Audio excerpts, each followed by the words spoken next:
है मेरा रहनुमा कुरान, शिफा है नूर है कुरान।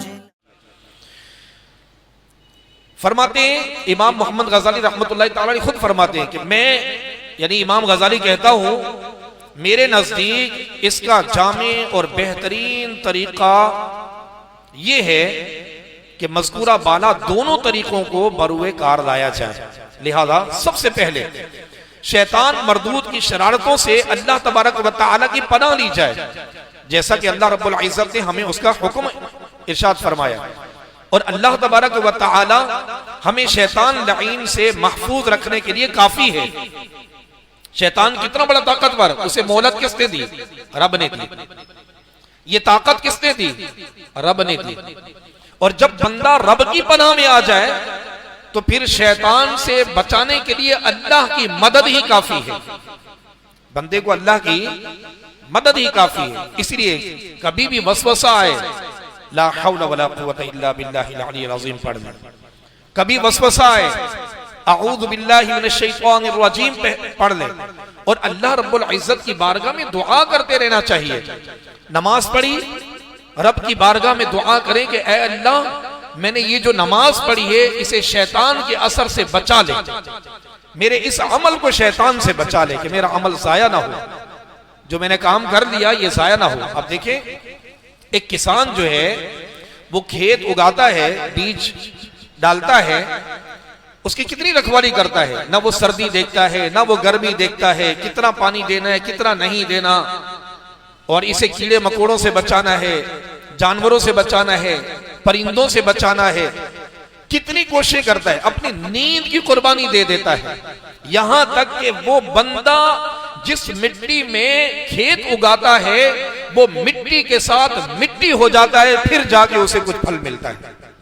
अब उसकी हालत कभी देखिएगा, सख्त सर्दी की रातों में, अंधेरी रातों में भी वो नींद छोड़कर, बिस्तर को छोड़ के वो अपनी खेती की हिफाजत करता है कि मेरी खेत जो है उजड़ ना जाए। तो बताइए दुनिया आखिरत की खेती है, दुनिया क्या है? आखिरत की खेती है। हमने इसमें क्या बोया? और अगर हमने नेक आमाल का बीज बोया है तो उन नेक आमाल को बचाने के लिए फिक्र भी होनी चाहिए। और सबसे बड़ी बात है कि एक किसान की सारी दौलत जमा पूंजी सब कुछ वो खेत है, वो उसे मिलता है तो अपना बच्चों का पेट पालता है। तो याद रखिए ईमान से बढ़कर कोई दौलत नहीं है। दुनिया और माफिया में जितनी चीजें आती हैं ईमान सबसे बड़ी दौलत है। इतनी अजीम दौलत है कि और फिर इसके बावजूद भी बंदा इस दौलत की फिक्र ना करे, इसका तहफ्फुज ना करे और इसकी देखभाल ना करे, और ये अल्लाह रब्बुल इज्जत की बारगाह में रुजू करके अल्लाह तबारक व तआला से इसकी हिफाजत की दुआएं ना मांगे, तो फिर याद रखिए कहीं ऐसा ना हो कि ये दौलत अल्लाह ना करे कि किसी की छिन जाए। ईमान है तो सब कुछ है। नमाजें भी उस वक्त काम आएंगी जब ईमान सलामत ले जाएंगे। रोजे भी, ये इतनी कुर्बानियां दी, सख्त गर्मी के रोजे रखे, सर्दियों में उठ उठ कर नमाजें पढ़ी, तिलावत कुरान की, दीनी खिदमत सर अंजाम दी, और अपने जो खून पसीने की कमाई से अल्लाह की राह में खैरात की, जो सदका और खैरात किया, अल्लाह की राह में खर्च किए, बेशुमार ऐसे नेक आमाल जो हैं ये इनकी बका ईमान के तहफ्फुज में, ईमान की बका में है। ईमान है तो सब कुछ है, ईमान नहीं तो कुछ भी नहीं है। लिहाजा इमाम गजाली रहमतुल्लाह ताला अलैह फरमाते हैं कि बंदे को चाहिए कि वो ये दोनों तरीके इख्तियार करे। एक तो ये कि अल्लाह रब्बुल इज्जत की पनाह हासिल करता रहे शैतान मरदूद से, तो वो अपना ईमान भी बचा सकता है, अपने आमाल भी बचा सकता है। और रब तबारक व तआला ने जैसा कि इसका हुक्म इरशाद भी फरमाया है। और फिर अल्लाह ताला हमें शैतान लईन से महफूज रखने के लिए क्या है? काफी है। इसके बाद भी अगर तुम महसूस करो कि अल्लाह रब्बुल इज्जत की पनाह लेने के बावजूद शैतान तुम पर गालिब आएगा, आने की कोशिश कर रहा है, तो तुम्हारा पीछा नहीं छोड़ रहा, तो तुम्हें समझ लेना चाहिए कि अल्लाह ताला तुम्हारा इम्तिहान लेना चाहता है। अल्लाह की पनाह हासिल करने के बाद भी बेफिक्र ना हो जाए। फिर ये देखे कि इसके बावजूद भी शैतान जो है वसवसे डाल रहा है, अमल में सुस्ती दिला रहा है, गुनाह करने का दिल चाह रहा है, गुनाहों की तरफ शैतान ले जा रहा है, अमल से दूर कर रहा है। तो फिर बंदा इस बात पे गौर कर ले कि ये फिर रब तबारक व तआला की तरफ से मेरे लिए एक इम्तिहान है, और इस इम्तिहान में भी अपने आप को तैयार रखे, और फिर शैतान मरदूद के हर वार से अपने आप को महफूज करने की कोशिश करें। अल्लाह तबारक व तआला तुम्हारे मुजाहिदे इबादत में तुम्हारी कुव्वत की सच्चाई और सफाई रब तबारक व तआला इस बात को देखता है और तुम्हारे सब्र की जांच फरमाता है। अगर कोई इम्तिहान आता है तो उसमें ये चीजें देखी जाती हैं कि तुम्हारी सच्चाई की कुव्वत क्या है, सफाई क्या है, तुम्हारे सब्र की जांच फरमाता है कि कितने साबिर हो, कितने शाकिर हो। जैसा कि काफिरों को हम पर मुसल्लत फरमाया, हालांकि अल्लाह तबारक व तआला कुफ्फार के अज़ाइम और उनकी शरअंगेजियों को हमारे जिहाद किए बगैर भी मलिया मेट कर देने पर कादिर है, लेकिन वो उन्हें सफ़े हस्ती से नहीं खत्म फरमाता, बल्कि हमें उनके खिलाफ जिहाद करने का हुक्म देता है, ताकि जिहाद, सब्र, गुनाहों से छुटकारा और शहादत से हमें भी कुछ हिस्सा मिल जाए और हम इस इम्तिहान में कामयाब व कामरान हो जाए। तो इसी तरह हमें शैतान से भी इंतहाई जांफिशानी के साथ मुकाबला और जंग करने का हुक्म दिया गया। फिर हमारे उलमा किराम फरमाते कि शैतान से मुकाबला करने और उस पर गलबा हासिल करने के 3 तरीके हैं। फरमाया, तुम शैतान के मकर फरेब और उसके हीला साजियों से होशियार हो जाओ, क्योंकि जब तुम्हें उसके हीला साजियों का इल्म होगा वो तुम्हें नुकसान नहीं पहुंचा सकेगा।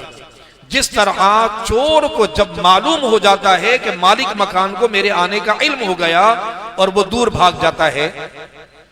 दूसरा तरीका, जब शैतान तुम्हें गुमराहियों की तरफ बुलाए तो तुम उससे दूर हो जाओ और उसे रद्द कर दो, तुम्हारा दिल कतअन उसकी तरफ मुतवज्जे ना हो और न तुम उसकी पैरवी करो, क्योंकि शैतान लाइन एक भौंकने वाले कुत्ते की तरह है। अगर तुम उसे छेड़ोगे तो वो तुम्हारी तरफ तेजी के साथ लपकेगा, तुम्हें जख्मी कर देगा, और अगर तुम उससे किनारा कशी इख्तियार कर लोगे तो वो खामोश रहेगा। तीसरा तरीका फरमाया कि अल्लाह तबारक व तआला का हमेशा जिक्र करते रहो, हमा वक्त खुद को अल्लाह रब्बुल इज्जत की याद में मसरूफ रखो।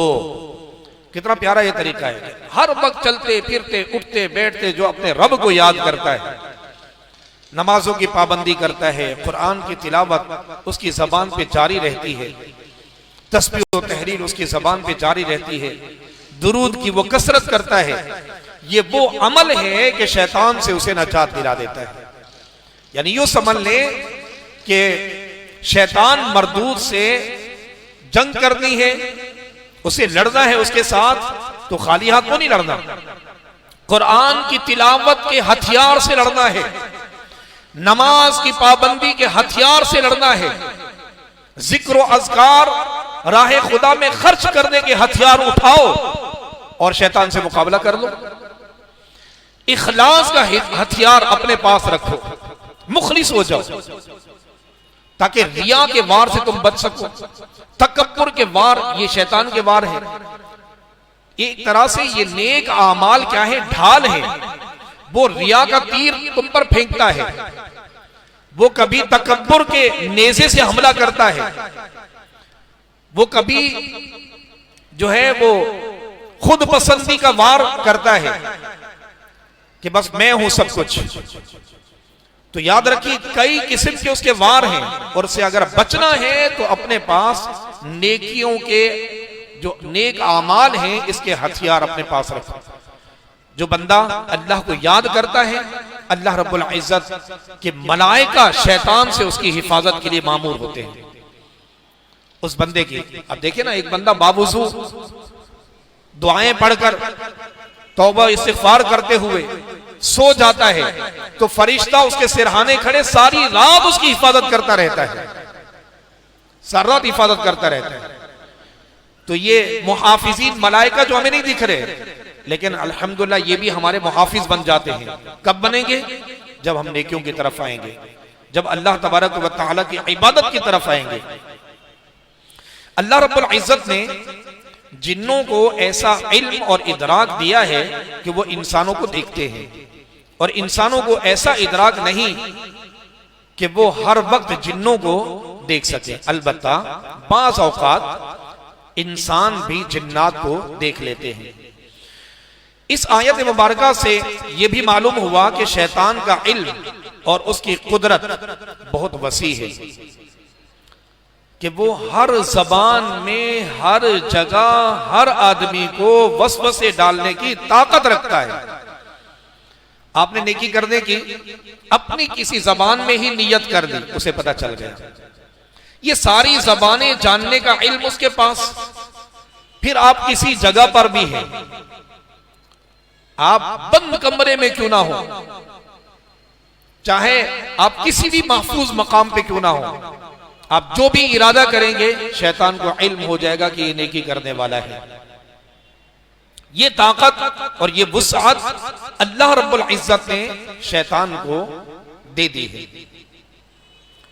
कि वो हर जगह वसवसा डालता है। उसे मालूम हुआ, इससे मालूम हुआ कि इस कदर वसी इल्म और कुदरत मानना ये शिर्क नहीं है। आज के इस बयान का दरसे कुरान का लुबे लुबाब के वसी इल्म कुदरत ये मानना ये शिर्क नहीं है। अगर ऐसा होता तो फिर ये मानना कि हम जहां भी ये शैतान हमें देख रहा है तो फिर शिर्क हो जाएगा, क्योंकि हर आन, हर वक्त, हर लहजा रब देखता है। समीउम बसीर कौन है? रब की जात, ये सिफत है अल्लाह रब्बुल इज्जत की। तो ये कहना कि शैतान हर लम्हे देख रहा है और फिर ये सारी ज़बानें, बंदा दिल में अभी इरादा कर रहा है, शैतान उससे मुतला होगा, उसे पता चल गया कि ये क्या करने वाला है। ये इतना इल्म और इतनी वुसअत और इतनी कुदरत ये अल्लाह ने शैतान को दी है। लिहाजा इस कदर वसी इल्म और कुदरत का मानना ये शिर्क नहीं बल्कि कुरान से साबित है। लेकिन उन लोगों पर अफसोस है जो शैतान की वुसअत इल्म को तो फौरन मान लेते हैं, लेकिन हुजूर अकरम नूर मुजस्सम शाह बनी आदम तख्लीक वजह कायनात मुस्तफा जान रहमत तमाम अंबिया के इमाम, इमामुल अंबिया, ताजदार मदीना, हबीबे किबरिया सल्लल्लाहु अलैहि व आलिहि वसल्लम के वुसअत इल्म को मानने को शिर्क करार देते हैं। इन्ना जअलना शयातीन औलिया लिल्लज़ीना ला युमिनून, बेशक हमने शैतानों को ईमान ना लाने वालों का दोस्त बना दिया। यानी शैतान बज़ाहिर कुफ्फार का दोस्त है और कुफ्फार दिल से शैतान के दोस्त हैं, वरना शैतान दर हकीकत कुफ्फार का भी दोस्त नहीं, देखा जाए तो उनका वफादार भी नहीं है। वो तो हर इंसान का दुश्मन है कि सबको अपने साथ जहन्नम में ले जाने की कोशिश करता है, और ये इसका मतलूब व मकसूद यही है, मुराद इसकी यही है कि बस मैं हर इंसान को अपने साथ जो है दाखिले जहन्नम करूं, क्योंकि खुद जहन्नमी हुआ तो अब ये चाहता है कि सारे के सारे इंसान जो हैं वो मेरे साथ ही जहन्नम में चले, मैं सबको जहन्नमी बनाऊं। याद रखिए, नमाजी की एक सोच होती है कि सारों को नमाजी बना दूं, नेक बंदे की एक फिक्र होती है कि मैं सबको नेक बना दूं, अच्छे बंदे की एक खूबी होती है कि वो कुढ़ता रहता है कि मैं सबको अच्छा बना दूं। जो बुरा होता है उसकी भी एक फिक्र होती है, वो ये चाहता है कि बुराई आम हो जाए, सारे के सारे बुरे हो जाए। चोर है, डकैत है, वो अपने साथ लोगों को जोड़ता है। नशा करने वाले को आप देख लें, कि वो भी अपने अंदर एक तहरीक रखता है, एक फिक्र रखता है, एक कोशिश करता है कि बस मैं अगर नशाई हूं तो दूसरे लोग भी नशा करें, ये लोग भी नशाई बन जाए। तो बंदे को चाहिए कि वो खूबी अपनाए जो रब को पसंद है, और वो क्या है? खुद अच्छा बने और दूसरों को अच्छा बनाए, खुद नेक बने, दूसरों को नेकी की दावत देकर उन्हें भी नेक बनाए। खुद नमाजी है, अपने घर वालों को, दोस्तों अहबाब को, सबको जो है वो नमाज की तरफ लाए, उनको नमाज की दावत दे, नमाज पढ़वाए। खुद कुरान पढ़ता है, दूसरे को भी कुरान की जो है वो तालीम दे या कुरान पढ़ने की ताकीद करे, अपनी औलाद को कुरान सिखाए। इस पुरफितन दौर के अंदर अपने ईमान को बचाना, आप यकीन मानिए, बड़ा मुश्किल हो चुका है, लेकिन अल्लाह की रहमत शामिल हाल होगी तो इंशाअल्लाह ईमान महफूज रहेगा। और अल्लाह की रहमत कब शामिल हाल होती है? जब बंदा नेकियां करता है, नमाज की तरफ आता है, कुरान की तिलावत की तरफ आता है, अल्लाह के जिक्र की तरफ आता है, जब वो दुरूद की कसरत करता है, तो फिर अल्लाह की रहमत उसके शामिल हाल होती है। तो अल्लाह के फजल से, अल्लाह की रहमत से वो बंदा अपने ईमान को बचा सकता है, वरना बहुत मुश्किल।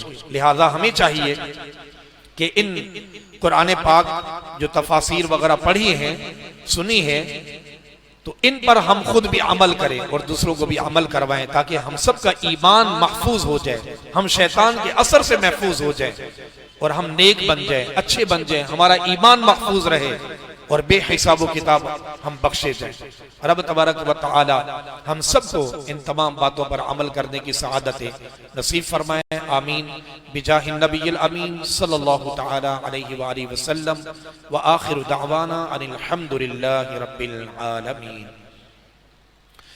इन्नल्लाह व मलाइकतहु युसल्लूना अलन नबी या अय्युहल्लज़ीना आमनू सल्लू अलैहि वसल्लिमू तस्लीमा।